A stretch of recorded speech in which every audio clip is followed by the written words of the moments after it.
கத்திரிக்காய் கிரேவி எப்படி வைக்கிறதுன்னு பார்க்கலாம் வாங்க. வீடியோக்குள்ளே போகலாம். ஒரு ஜார் எடுத்துக்கோங்க, பூண்டு போட்டுக்கோங்க, பச்சை மிளகாய் சேர்த்துக்கோங்க, சின்ன வெங்காயம் போட்டுக்கோங்க, பெரிய சைஸ் தக்காளி 2 போட்டுக்கோங்க. இப்போ குறைன்னு இதை அரைச்சி எடுத்துகிட்டு வந்துடலாம். இப்போ கேஸ் ஆன் பண்ணிக்கோங்க, வானலில் எண்ணெய் ஊற்றிக்கோங்க. இப்போ அரைச்சி வச்சதை நம்ம போட்டு கிளறுவோம். இது இப்போ கொஞ்சம் பாதி வணங்கட்டும்.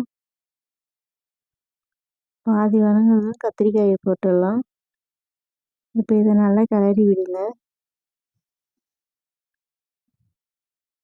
இப்போ இந்த ஸ்டேஜில் தேவையான அளவு உப்பு போடுங்க, மஞ்சத்தூள் போடுங்க,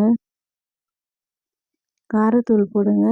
அப்படி இல்லைன்னா சாம்பார் பொடி போட்டால் கூட நல்லாயிருக்கும், உங்கள் விருப்பம்தான் அது. இப்போ இதை நல்லா கிளறி விடுங்க. இப்போ இதை கொஞ்ச நேரம் சிம்மில் வச்சு மூடி விடுங்க. இப்போ தேங்காய் எடுத்துக்கலாம், மல்லாட்டை எடுத்துக்கலாம், பெருஞ்சீரகம் தேவையான அளவு கொஞ்சமாக சேர்த்துக்கலாம். இப்போ இதை அரைச்சி எடுத்துன்னு வந்துடலாம். இப்போ இந்த கத்திரிக்காயில் இதை போடுவோம். கத்திரிக்காயில் சேர்த்துட்டு கொஞ்சமாக தண்ணி விட்டு இப்போ நல்லா கிளறி விடுங்க.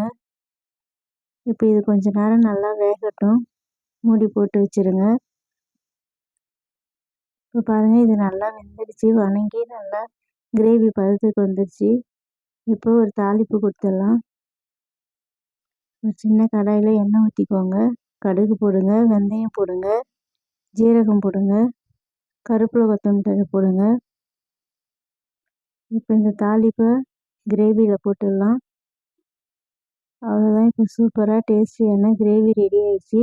இந்த கிரேவியை சப்பாத்திக்கு, தோசைக்கு, சாப்பாட்டுக்கு எல்லாத்துக்குமே வச்சு சாப்பிட்லாம்.